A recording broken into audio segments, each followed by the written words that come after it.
Muy buenos días. Vamos a hablar hoy día sobre la configuración del corazón, su anatomía, su estructura y vamos a ver su función, ¿no? De los atrios, los ventrículos, los tabiques, el sistema de conducción y muchas estructuras más que tienen que ver con el corazón. Primeramente nos vamos a fijar que el corazón está originariamente constituido por dos esbozos laterales distintos. Pronto estos dos esbozos se unen en la línea media y conforman un tubo cardíaco único. Este tubo está situado ventralmente al intestino anterior, entre el extremo craneal del tubo digestivo y el ombligo. Color, el corazón es de consistencia firme, creo, ¿no? En cuanto a su forma, ahí vamos a ver que tiene una forma que es la de una pirámide triangular. Ahí se observa de una manera medio redonda, ¿no? Pero es piramidal, triangular. El eje mayor de la pirámide, es decir, la dirección del corazón, varía según la forma del tórax. Vamos a ver que van a estar muy estrechamente relacionados con los otros órganos, entonces va a depender mucho de cómo sea la estructura del tórax, ¿no? Ahí vemos ahorita que se puede, que tiene, que la punta se puede mover, ¿no? El eje mayor se aproxima a la horizontal y el corazón es alargado transversalmente, cuando el tórax es ancho. En cuanto a la configuración externa del corazón, a causa de su forma se distinguen en el corazón tres capas, tres bordes y una base y un vértice. Ya hemos señalado que el corazón está formado por cuatro partes: los atrios derechos e izquierdo y los ventrículos derecho e izquierdo. El atrio derecho es posterior y superior al ventrículo derecho. El atrio izquierdo es posterior y superior al ventrículo izquierdo. Los límites de los atrios y de los ventrículos están indicados en la superficie externa del corazón por los surcos interventriculares, interatrial y coronario. El surco coronario o surco atrioventricular está situado en un plano perpendicular al eje mayor. En cuanto a las caras son tres: una primera anterior o esternocostal, una segunda inferior o diafragmática y una tercera lateral o pulmonar, derecha e izquierda. Cada una de ellas está dividido por el surco coronario en dos segmentos, uno anterior o ventricular y otro posterior o atrial. Cara anterior o cara esternocostal. La cara anterior o cara esternocostal se orienta anteriormente a la derecha y un poco superiormente. Segmento ventricular presenta dos zonas, una posterior o atrial y otra anterior. En cuanto a los bordes, las tres caras del corazón están separadas entre sí por tres bordes, uno derecho y dos izquierdos. El borde derecho está situado entre la cara anterior y la inferior, es agudo. Los bordes izquierdos son redondeados, separan la cara pulmonar izquierda de las caras anterior e inferior.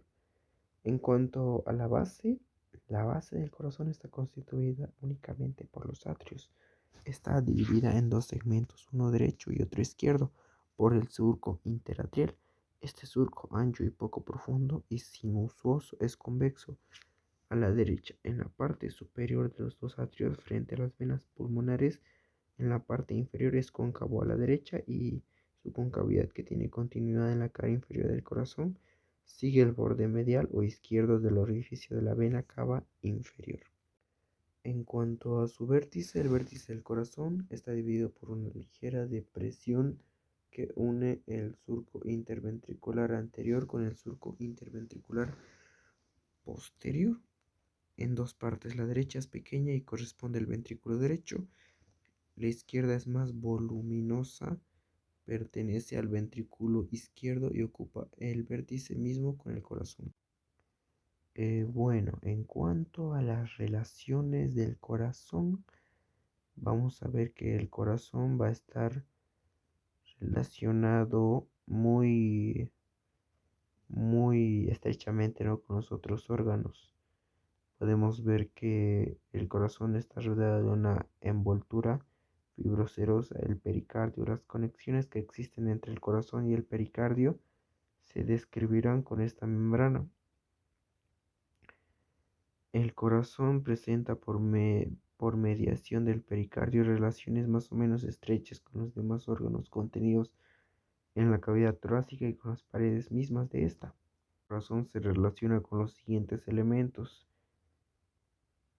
el timo o sus vestigios, los pulmones y las pleuras que se insinúan entre el pericardio y la pared, y los vasos torácicos internos, el músculo transverso del tórax y el plastrón esternocostal.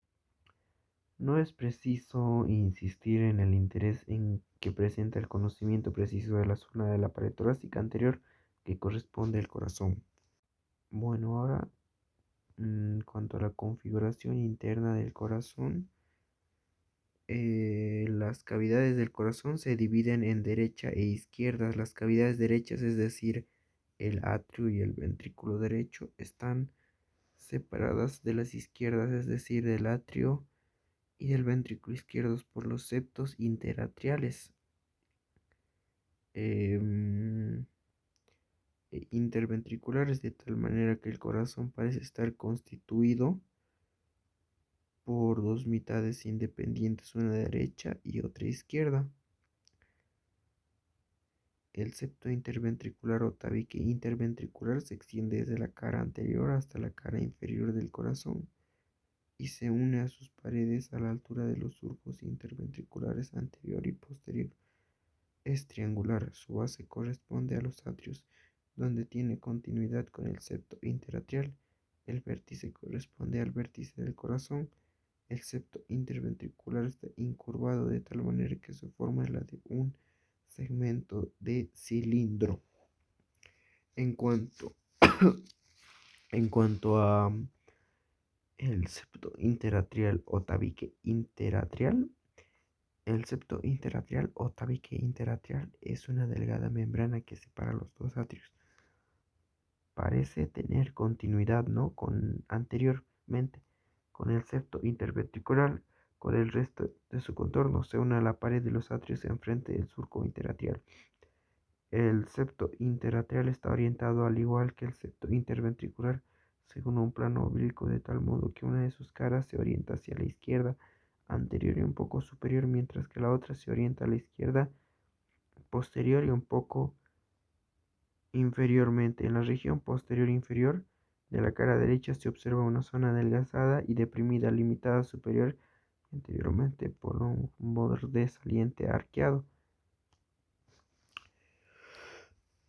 En cuanto a los ventrículos, características generales de los ventrículos. Los ventrículos son las cavidades piramidales o conoideas situadas anterior a los atrios y a ambos lados del septo interventricular. El vértice de los ventrículos corresponde al vértice del corazón. La base de cada uno de ellos, orientada posteriormente, se halla totalmente ocupada por dos orificios circulares. Uno atrioventricular, comunica el atrio con el ventrículo correspondiente. El otro arterial, más pequeño que el anterior, comunica el ventrículo derecho con el tronco pulmonar y el ventrículo izquierdo con la aorta. Eso sería en cuanto a los ventrículos, ¿no? Configuración interna del ventrículo derecho. El ventrículo derecho, cuya forma es la de una pirámide triangular, presenta tres paredes, un vértice y una base. Las paredes se dividen anterior, inferior y medial. Miden alrededor de 5 centímetros de espesor. También vamos a tener que el ventrículo izquierdo va a tener su propia configuración. Tiene la forma de un cono ligeramente aplanado transversalmente, lo cual permite reconocer en él dos partes, un vértice y una base. En cuanto a la configuración de los atrios, son los atrios aurículos, están situados posteriormente a los ventrículos a cada lado del septo interatrial. Son más pequeños que los ventrículos y sus paredes son mucho más delgadas.